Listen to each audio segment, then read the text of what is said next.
Okay, I think it's time for our section.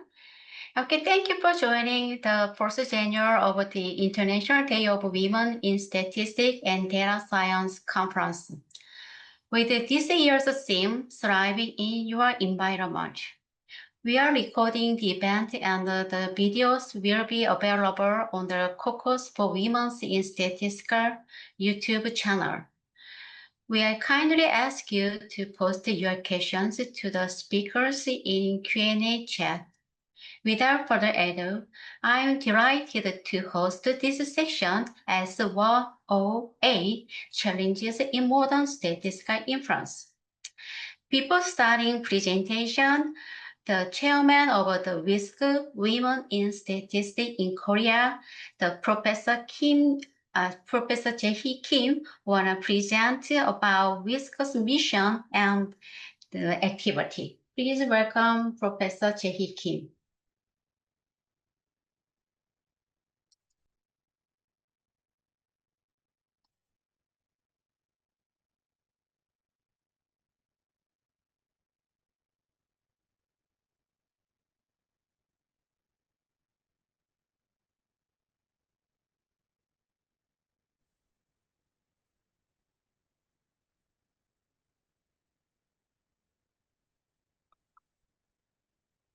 Okay, can you hear my voice? Thank you for the introduction. Yeah. Hello, my name is Jaehee Kim, chairperson of WISK, Women in Statistics in Korea, and I work at Duksung Women's University. It's a great honor to present the activities of WISK in the IDWSDS conference.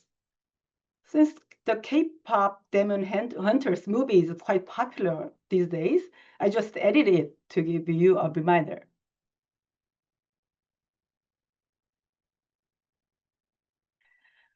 WISK was founded in 2019 by Professor Tae-rim Lee, together with several colleagues, with the mission of encouraging and supporting women statisticians in Korea.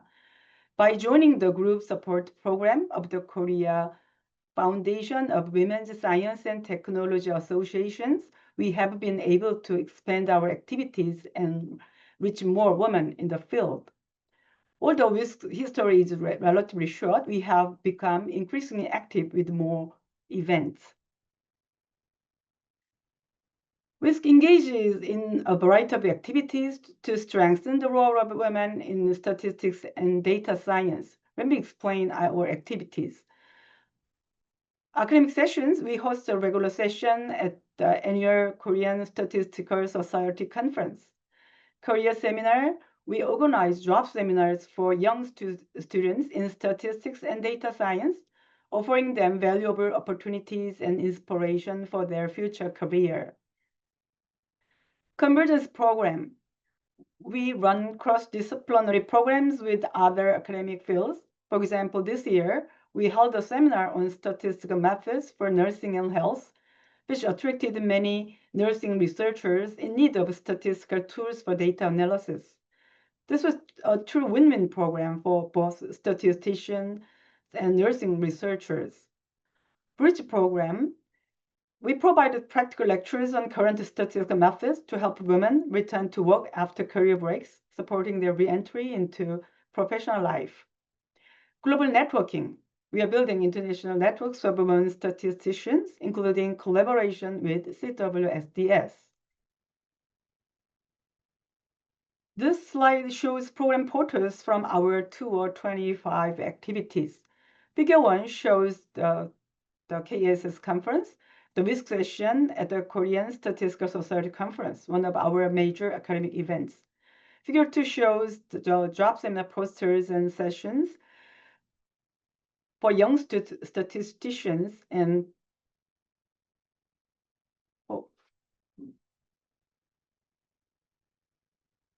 is it still shared? We don't see your screen now. Okay, yeah, the figure 3 shows a bridge program for women with a career, and figure 4 shows a convergence seminar with nursing researchers.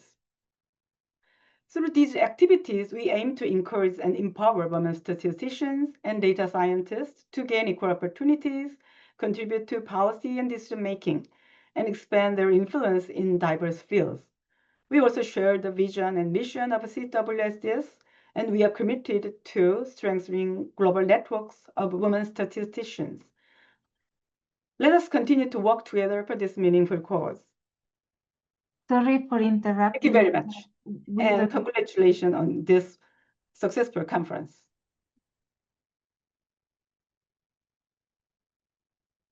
Thank you.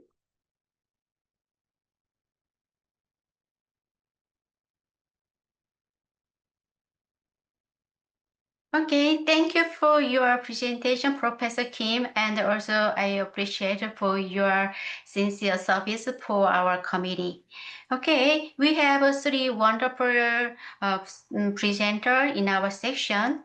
Speakers will give you presentation for 15 minutes, and then you can have 5 minutes for Q&A. And now, let me start.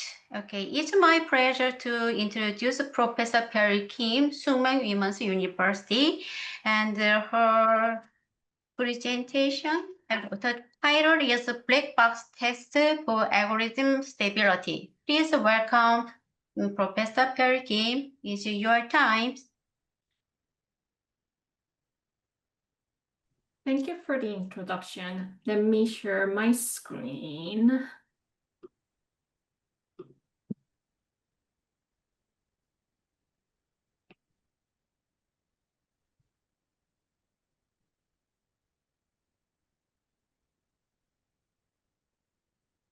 Okay, can everyone see my slides?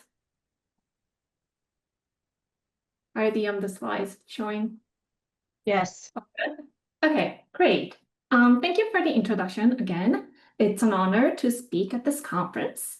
Today, I would like to talk about fundamental limits of testing for stability in the black box setting. And this is doing work with my PhD advisor, Rina Barber. So imagine the following practical scenario. You work with a complex ML model, and because you're a responsible researcher, you want to quantify the error in the model predictions and not just give the predictions. Because both your ML model and your data are quite complicated, you reach for methods that appear to be as light on assumptions as possible. Say, cross-validation. Sounds like a good idea. Well, it turns out that you can actually give theoretical guarantees about, say, the coverage of cross-validation intervals, provided that your setup satisfies algorithmic stability. In fact, there's now a growing body of evidence linking algorithmic stability to various theoretical performance guarantees of complex ML models, such as generalizability and predictive inference validity. So I'm not actually going to go into details about this talk. This is like a really interesting line of research. So if you're interested, check out the references in the footnote. Now, what this means for all practical intents and purposes is that you can think of stability as a gatekeeping property. That is, if you care about giving probable performance guarantees, you need to first verify that your setup is stable. Now, but this brings you back to square one, because you were in this situation that it was really hard to provide, say, it was really hard to quantify uncertainty in a rigorous way because of the complexity of your setup. Model algorithms are black boxes, and the models they produce are also black boxes. They're opaque. It is really hard to study them analytically. All we can hope for is to observe input and output behavior. So this brings us to a natural question. What if I just measure stability by just running my algorithm on similar data sets and see if outputs change much? Sounds very sensible, right? Well, in our paper, we give an answer to this question that this intuitive approach faces fundamental statistical limits. That is, unless you have vastly more data than the sample size you're testing at, you cannot do better than random guessing. Okay, so in the rest of this talk, I'm going to explain what I mean formally. In order to do that, I need to introduce some notation. So we are going to be working in a supervised learning setup, by which I mean that you have, well, each data point consists of X and Y. X's are a set of features.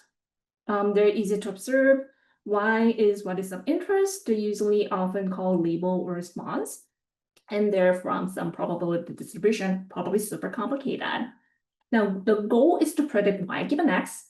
And because I do not know how to do that, what I do is I take a data set and then put the data set through a learning algorithm, and out comes a model. And then I use that to predict things.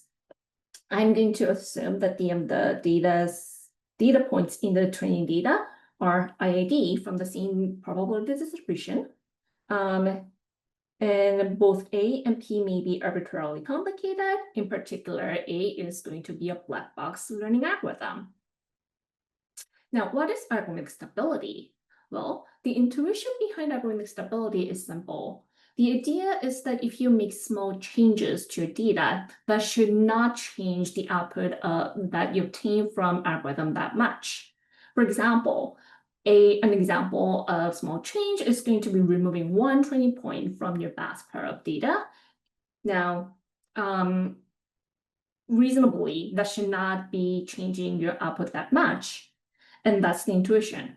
If this removing one training point does not change your predictions a lot, then your setup is stable. Otherwise, it is unstable. Now, let's formalize that mathematically. So here is the mathematical definition of algorithmic stability. So I'm going to call this epsilon delta stability. It's because this is actually like a family of definitions parameterized by two parameters, epsilon and delta.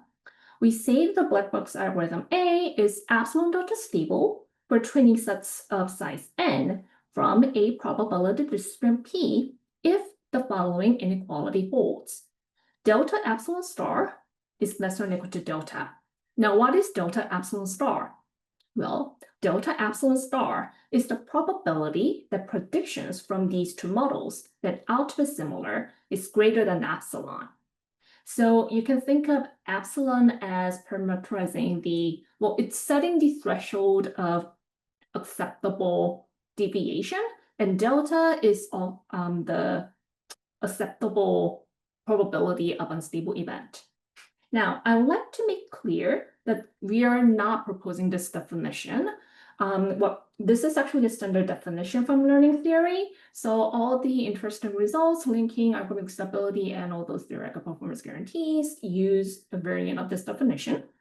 Our contribution is more along the lines of answering the question of whether we can test for this property empirically when A is a black box. Now, let's think about testing for stability in the black box setting. So for the hypothesis testing problem, the goal will be to test on the hypothesis that the triple APN is not absolute delta stable.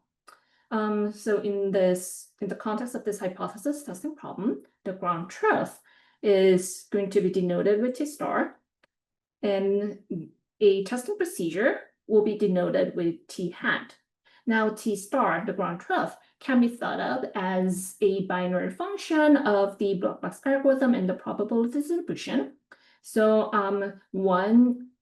T star will take the value of 1 if the setup is stable. It will take the value of 0 if it is not stable to match the notation of the hypothesis.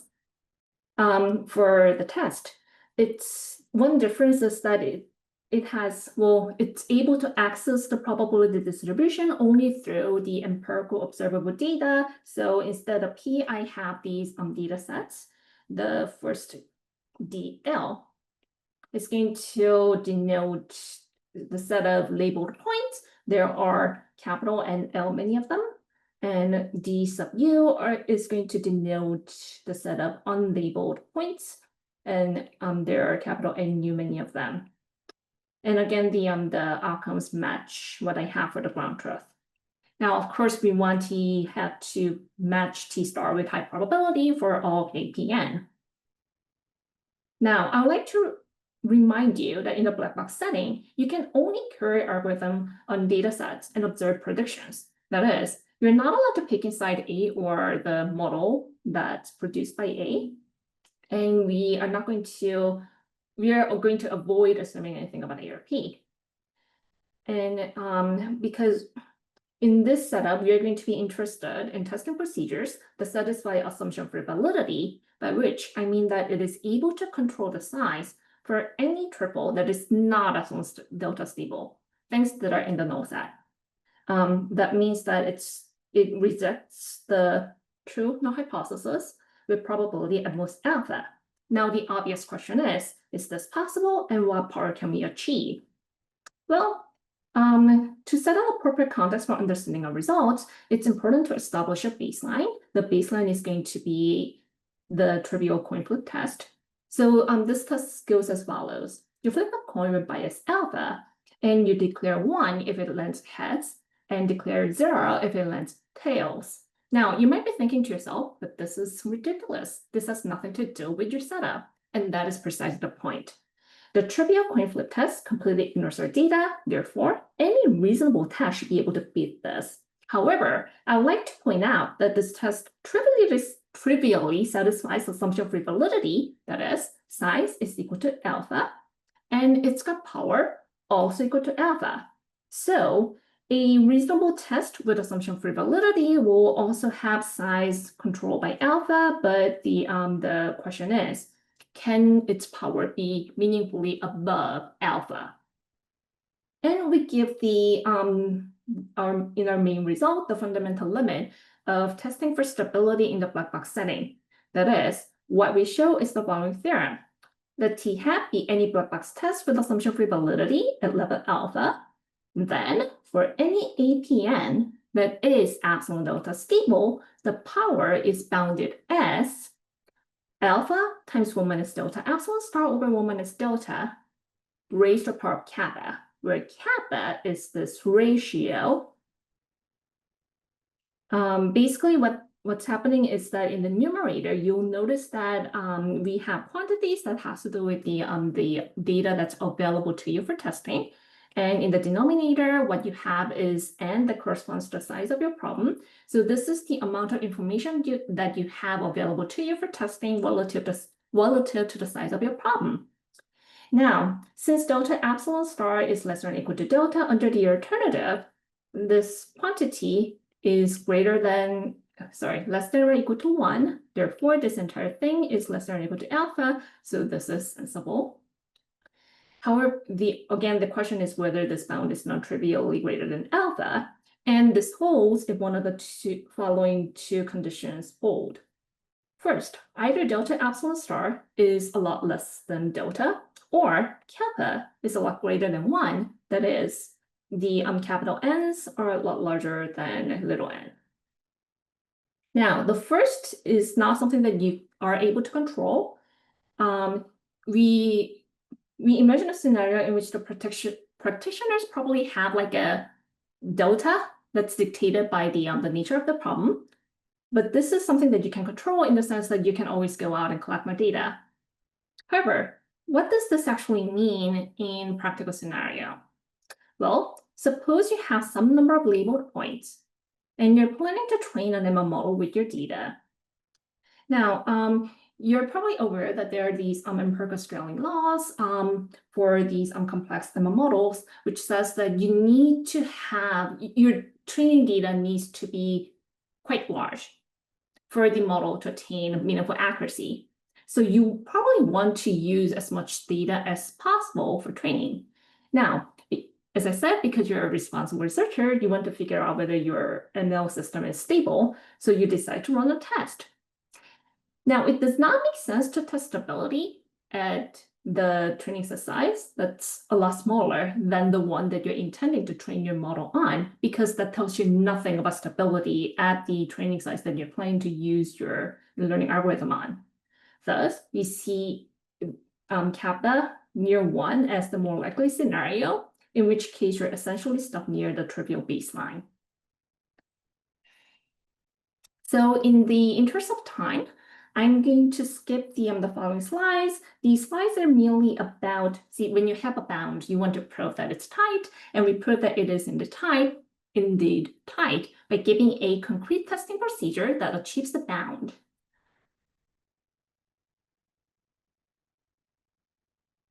In the remaining time, however, I would like to convey the intuition behind the main result of the fundamental limit of testing for stability in the black box setting.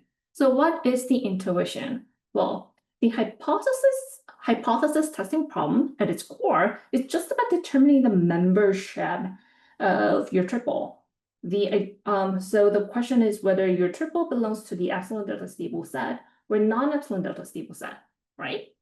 Now, of course, you don't get to observe this stuff over here. What you get to observe and run your test on is the black box algorithm, which you can poke at and labeled on and unlabeled data. And with these two, you can generate sequences of predictions and then feed that to the testing algorithm, and the testing procedure looks at the sequence of predictions and declares whether the setup appears to be stable or not stable. Now, the problem is that because you have limited amount of data, when you look at the sequence of predictions generated with stable APNs, so suppose your sequence of predictions came from a stable APN, you can always find predictions generated with non-stable triple. That's quite close. And this ends up translating to a bound on power. Why? Well, because I'm interested in tests that are assumption-free valid, the test must satisfy the following requirement that for any unstable triple, it returns the outcome of 1 with probability at most alpha, right? Now, because as I said, the unstable triple produces predictions that are very close to the stable triple in the prediction space. If the test must declare stable with probability at most alpha for the unstable sequence, it cannot output stable with probability much greater than alpha for a stable sequence that is close by. So that's how you prove the bound on power for stable APN.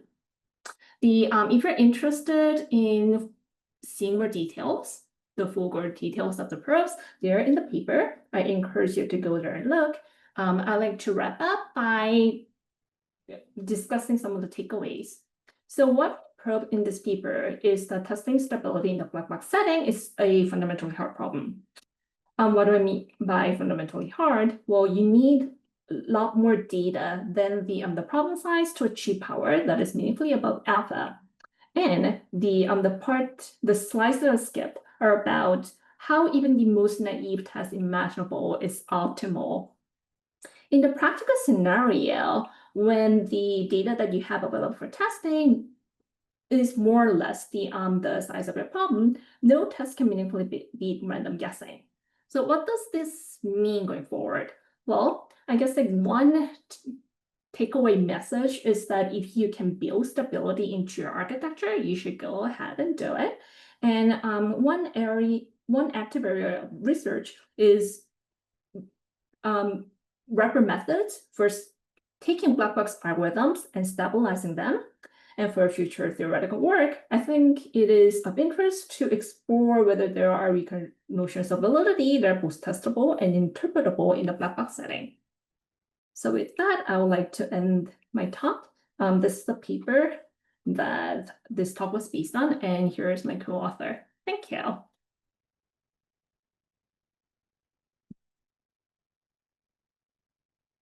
Thank you for presentation, Professor Byol Kim. Do you have any questions about Professor Kim's?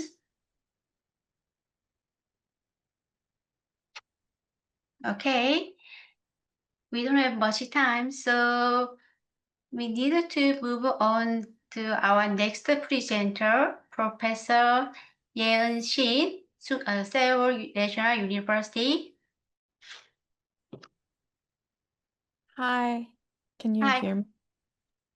The title of the presentation is Survival Analysis in Subsampled Code in Making the Most of Limited Data. Please welcome Professor Shin. Hi, everyone. I hope you can hear me.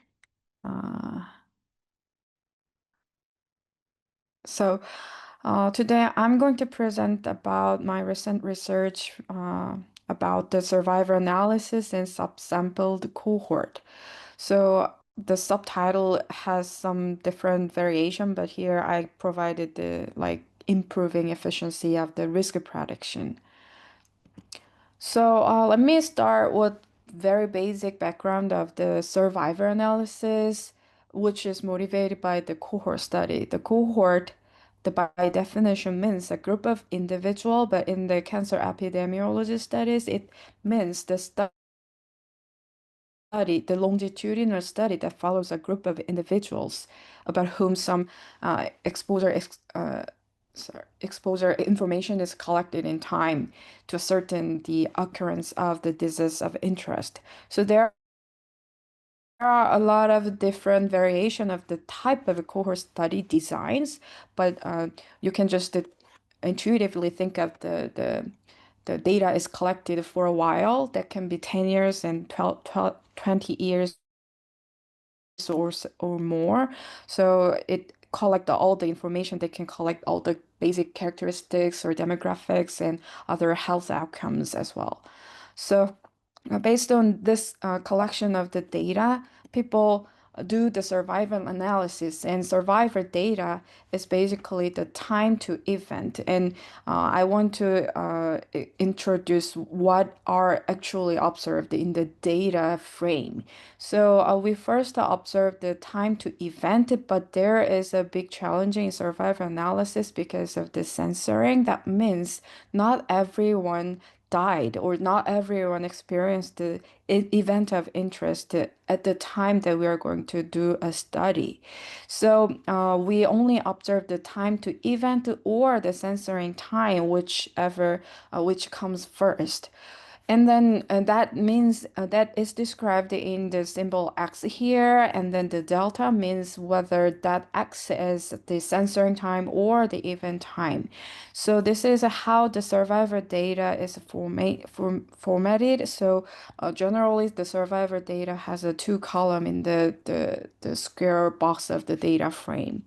So the bottom figure shows, depending on the choice of the time scale, that can be aligned at the same time at time zero and followed over the time, whether till the time to the event or time to the sensor. So whichever we just call that is observe the survivor time. Or sometimes we can align the data over age so that we can control the age effect perfectly, and then we just compare the risk of the disease. So, what do people do with the survivor data first time is the estimating the survivor function. Because of the censoring, it is not easy to just estimate the simple distribution or other summaries that like mean or the variance has little sense compared to other classical data sets. So people want to estimate the probability of surviving beyond time t, which is a survivor function in this way. So this is basically a distribution function, but it has a special meaning with the survivor data. And it means how long a patient would live longer than small t. So very first time people first made the lifetime table for a quick summary. That means that that look like at the right bottom side here, and people do the log rank test, which is paralleled with the t-test for the simple continuous data. So it is has the purpose of the group comparison. And later then, the Kaplan-Meier estimator directly estimates the survivor time non-parametrically. So as far as I know, this is one of the top-cited statistical papers in the world. So this is used to just the EDA level statistics for the survivor data. So I'm not going through all the details with the notations like D of U, but that just to count the number of events and number of at-risk individual at the time. So it basically estimates the survivor function. So in the right side, it shows one example of of comparing two groups, men and women. So you can see that the pink survivor function is less risky than the blue group because it has less steeper slope at the beginning, and it has a higher survival probability over time compared to the blue groups. This is how you see the survival function with the Kaplan-Meier estimator. And also it can be tested with some interpretable p-value as the typical way of the hypothesis testing. And survival function, as you just saw, this is just a product, so it is difficult to have a asymptotic properties, and it has a little bit of limitation because we have a limited time point which doesn't hit the zero because of the censoring. So hazard function is defined as an instantaneous risk of event among those at risk at t. So it means something like slope of the line, the slope of the curves. So the hazard is more like the instantaneous slope conditioning at that the survivor status at the time small t. So it is directly transformed from the survivor function in this way. So directly estimating hazard function can be done by the Nelson-Allen estimator in this way, and all the theory came very easily with the stochastic process perspective, because the Nelson-Allen estimator directly follows the compensator of the counting process, whether the event occur or not at the time t. So the theory goes with the typical stochastic process with just the simple counting process here.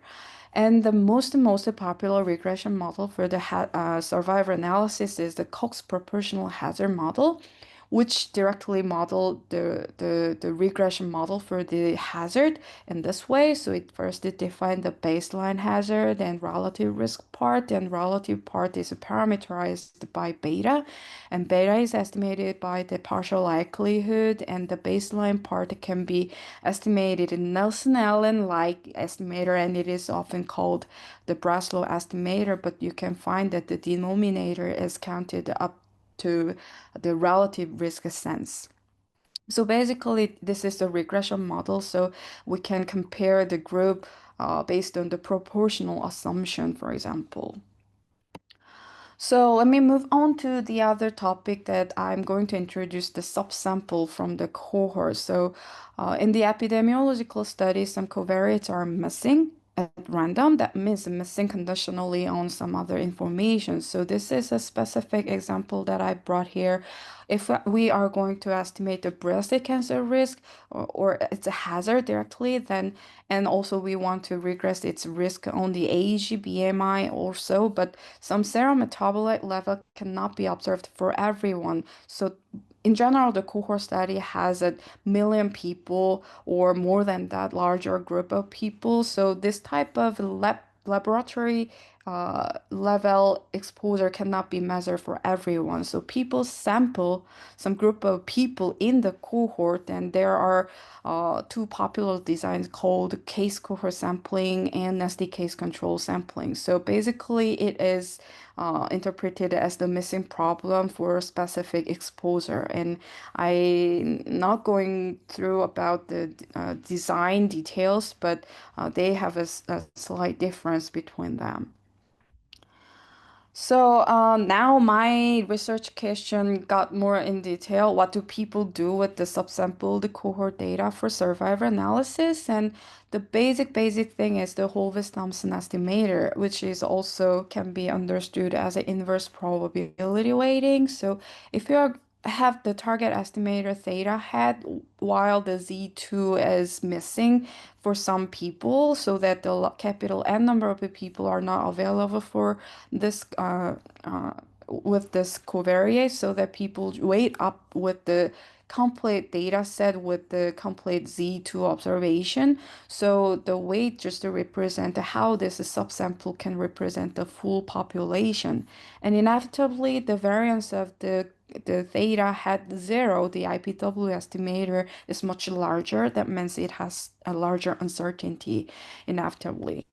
So specifically for the log hazard ratio, we can extend the IPW idea to the weighted partial likelihood. So basically it is estimating the full partial likelihood. It is also called as the pseudo partial likelihood, but it's simply just the weight of the denominator of the partial likelihood part, and weighting can be determined by the type of design.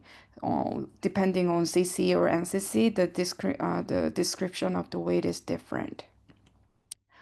So with this subsampled cohort, people just do that pseudo likelihood estimation, but still the problem is that the uncertainty is pretty large and they drop off all the information in this orange box because the IPW is limited to analyze only this complete small data set, the small n number of people. And the popular statistical method, there are three approaches: maximum likelihood and multiple imputation and IPW adjustment. But my research goes with the IPW adjustment a lot because it has a simple computation and the assumption on the missing part is pretty robust to its misspecification. So I think I spent too much time on the introducing the basic idea, but let me move on to more special idea about the IPW adjustment. So survey people first introduced the survey calibration, but that I'm calling it as a weight calibration. So the theta hat is the target estimator. We actually cannot estimate it because of the missing in Z2. But theta hat 0 is a typical IPW estimator, but the theta hat C will be the weight calibrated estimator where the weight is somehow adjusted based on some condition. Condition here in the optimization problem is about the auxiliary statistics that depends on the all available cohort members. So this is first introduced by this DeVille and Sonder. So it just minimizes a certain distance between the original weight and the targeting the arbitrary weight. Conditioning to the auxiliary variables that have the balance within the subcohort and the full cohort. So the intuition of having the better efficiency with the weight calibrated estimator is that if we have a completely correct specification with the auxiliary variable as to close to the G statistics, then it will be exactly the target estimator theta has, so that the estimation efficiency will get the 100% improvement. But in practice, there is a practical limitation, so we would like to have just a stronger correlation between auxiliary and target part. So the key is to find a good auxiliary. So in my research, well, I'm not gonna go through this AIPW part that the causal inference people do, which has a very big connection with the weight calibration, but technically they are doing the same thing. So the key auxiliary is to find the good auxiliary, and the answer is the influence function. So for some people who are doing machine learning things, then they call it targeted learning when they use the influence function. So based on any kind of the arbitrary estimator theta hat, we can linearize it into this way. So if with this linearization, the phi I is just the individual influence value, and there is a lot of use of the influence function to find the sensitivity to the individual data points. Like if we want to find the outlier, for example. And also there is another use of the influence function to get the variance by approximating the estimator into the linear term and just assuming all the independence, so we can have the variance estimation very quickly. But in my research, I use the influence function to be the strong correlated quantity to the target estimator. So we can say the efficient influence is actually the most informative linear approximation of the target estimator. So specifically for improving the log hazard ratio estimate beta in context of the Cox regression, for example, then the beta hat can be linearized in this way, and by having the pseudo influence with a certain imputed Z2 part, then we can get the auxiliary that resembles the target estimator very intuitively. So in my research, my target estimator was the absolute risk that can also be understood as the cumulative incidence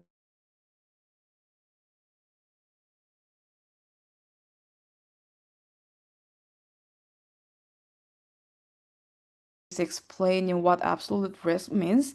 But you can find that the formation of the absolute risk is very complicated with the multiple hazards and integrations here, and each cause-specific hazard is modeled for each profile of the covariates. So the estimation of the static beta is pretty simple with the pseudo influences as I introduced, but however, improving the time varying function or time varying coefficient is very challenging because the integrals and time varying aspect itself. So my proposal was that we want to use the survivor part, which hasn't been used to improve the target estimator with the influence part. So key information I added is that individual contribution to the time period to get the absolute risk estimation. So because the time limit, I'm gonna just show you the simulation result quickly. So I'm comparing 5 approaches. The first one is just the gold standard of using everything is available, which is not true in practice. And there are 3 available approaches to do the sub-cohort survivor analysis that has a limited efficiency in estimating betas or the absolute risk. But my approach at the end of this figure has the highest highest efficiency, which beats the others that are available to get the same estimator. And with the Allen's additive hazard model, other than the proportional hazard model, I also did a very similar approach, but has proposed a different form of the auxiliary that fits with this hazard model. And also you can find that they improve the efficiency with the elastic column that I proposed in the paper. So in this regard, I did the similar approaches with the multiple nested case control designs, and also in the context of the multi-state models, I did the weight calibration approach to improve the transition probability estimations, and also in the context of the landmarking, which is one of the popular technique in survivor analysis. I'm doing the research to improve the efficiency as well with the missing situation. And also in the model validation situation, this idea can also be used with a similar idea. So let me move on to the last slide. So the conclusion is that I'm doing my research to make the most with the limited data for the survivor analysis. This can be understood as a missing problem in general, or just a survey subsampling design things as well. So in the context of this computing event and absolute risk or model validation part, I can expand my research to the very broad range of the survivor analysis, and technically it is to incorporate all the available information to improve the survivor estimators with the subsampled cohort data. So the ongoing work includes all the other approaches compared to the multiple imputation or improve the causal survivor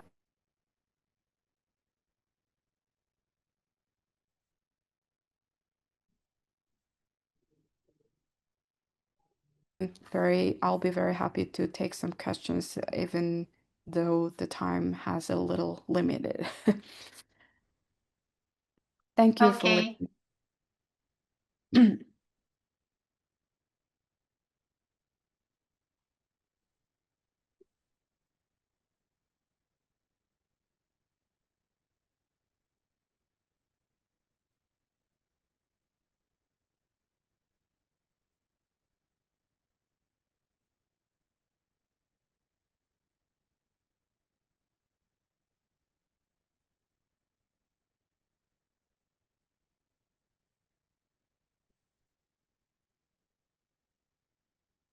Okay, Professor Shin, thank you for your time. You are keeping time, and I'm sorry we don't have much time. I'm dearly appreciate your presentation.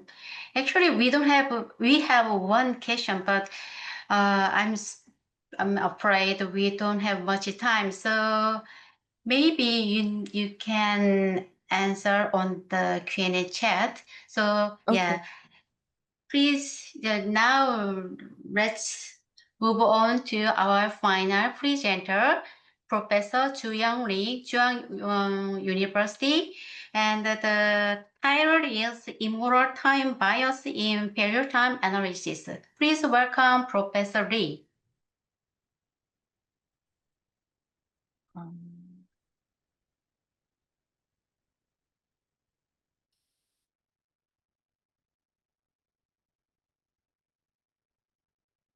Sorry.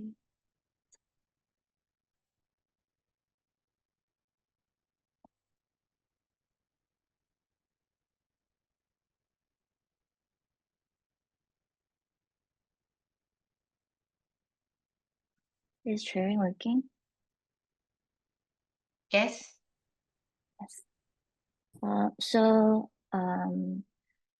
morning. It's good morning there. Here's good evening here. So I'm gonna talk today about immortal time bias. This work is done with my student Chang Yeon-bae and then my supervisor Richard Cook.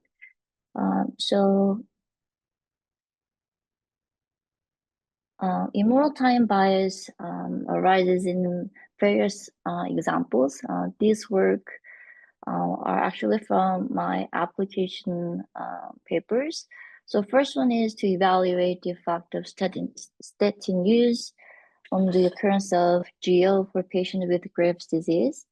And the second was to evaluate the effect of early levodopa initiation, which is the treatment for the Parkinson's disease, versus late initiation on mortality for patients with Parkinson's disease.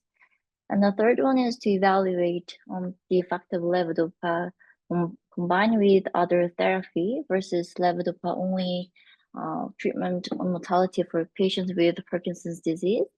And then the last one is the example from other papers to see that the evaluation of the effect of treatment initiation when CD4 count drops below some threshold levels here. So from this motivating example, you may have some questions about how we can define the time zero as the start of the follow-up for the survival analysis. So for example, let's see, can you set the time zero as a disease diagnosis, such as Graves' disease or Parkinson's disease, or shall we set the time zero as the initial time treatment date? So this is the critical question in the survival analysis in observational data. In the randomized clinical data, we have the time alignment between the eligibility criteria and then treatment assignment. However, in the observation studies, we often have misalignment between eligibility and treatment assignment. So the target trial emulation. So I'm going to introduce the concept of target trial emulation, which is a very hot topic in epidemiological study recent years. So target trial emulation emerges in biomedical studies to mimic the design and analytical principles of randomized controlled trials using observational data. So main question is to estimate the causal effect using the observational data. So in this framework, we need to explicitly specify the protocol of the idea of RCT. So for example, we have to specify eligibility criteria, treatment strategies, treatment assignment, start of the follow-up, so that we need to specify the time zero, and then outcome definitions, follow-up periods, and causal estimate. So we draw the tables, including ideal RCT settings, protocol, and then these target trial emulation settings of this protocol. So the interest often lies in comparing, for example, these two treatment strategies. So first one is always treated versus never treated. And then second is treated within a certain period of months or never treated. And then the third one is treated when biomarker exceeds a threshold versus never treated. So depending on our interest, we can specify two treatment strategies we want to compare.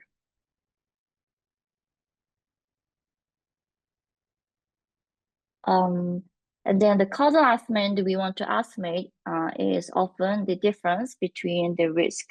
So we want to estimate the survival probability under these hypothetical counterfactual settings between these two strategies, so that we want to estimate this causal effect in this target trial emulation.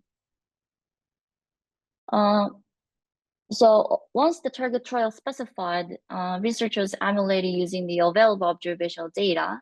So we need to specify the time zero for these observational data. But sometimes time at which eligible criteria are met must not be equal to the time at treatment assignment. For example, in the previous example, we have Parkinson's disease, but they met the eligible criteria once they got diagnosed for the Parkinson's disease. However, they got the level of treatment after the diagnosis of Parkinson's disease. So in this example, it is tricky to define this time zero, and then we need to also adjust for confounders. So we need to solve these problems in the observation study, but I want to focus on here about the defining this time zero and then problems related to this definition of the time zero. So immortal time is defined by a period of follow-up during which, by design, the study outcome cannot occur. So we have two scenarios where we can have immortal time in the survival data. So first scenario is the time of eligibility is less than the time treatment assignment. And then the second scenario is the treatment assignment time is less than the time at the eligibility criteria. So when you look at this graph, so eligible criteria is prior to the treatment assignment. So there is a time of period that people cannot die from the eligibility to the first prescription to first prescription. So we say there is an immortal time in this setting. And then next case is we have treatment assignment first, and then later on we have eligibility criteria. So in this example, we have patients with the surgery, and then they receive the treatment after that. However, in order to meet the eligibility, we have conditioned that these patients have to be alive after 1 year the surgery. So in this example, it shows that there's an immortal time between the time of surgery to the eligibility criteria. So through these two scenarios, we can think of how to address this immortal time in subsequent slides. There are three common Cox models that we use in the survival data when we have these kind of issues. So first one is immortal time, including analysis. And the second one is started initiation analysis. And the third one is Latterbark analysis. So I'm gonna give you a detail about these three common methods. So our first one is we define treated patients as subjects who initiated treatment during the follow-up. So we use all future information about the prescription. And then once a patient got the prescription during the follow-up, we assign a patient as treated. And untreated is defined as a subject who never initiated treatment during the follow-up.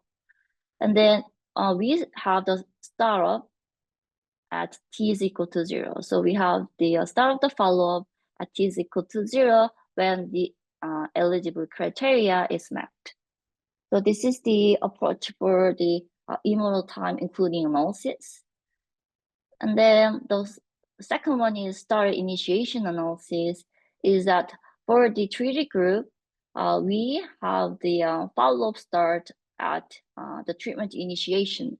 So we, throughout the time from eligibility to the first prescription, and then we make time 0 at the first prescription time for the treated patient, and then we start the follow-up. For the untreated group, we have the start of the follow-up at t is equal to 0 when eligibility is met. And then we have also this landmark analysis where we have this specify the landmark time, and then we classify the treated or untreated depending on the treatment assignment before the landmark. And then we start the follow-up from this landmark. And then in this landmark analysis, we may have selection bias because that includes only patients who survived by the landmark.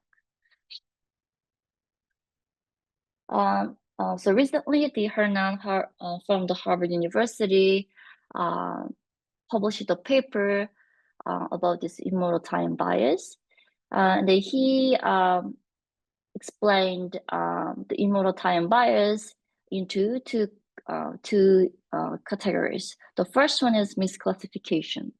So let's say, imagine we have randomized clinical trial, and then we have this assignment eligibility alignment at t is equal to 0. But let's say we have this treatment at t is equal to 3. Then if we have this observational data, these red top 2 people will go to untreated group because in our observational data, we do not know whether these people are assigned to the treated group. But from the data we know that they are untreated, so we assign them as untreated. So there is a misclassification of those people. And then the other category is a selection bias. So let's say we have eligible criteria is after the treatment assignment. As I said, people should live long enough to reach this eligible criteria timing point so that we have selection bias, such as they have to live long enough. And then this is a selection bias. So from this work, I wanted to see and investigate the limiting value of the hazard ratio from the misspecified models. So from these 3 misspecified models that I introduced, we often calculate the hazard ratio, and then we want to know what this value estimates, and then whether there is going to be the bias or not. So let's say we compare the policy D1 as initiate treatment by month 3 versus never initiate. And then I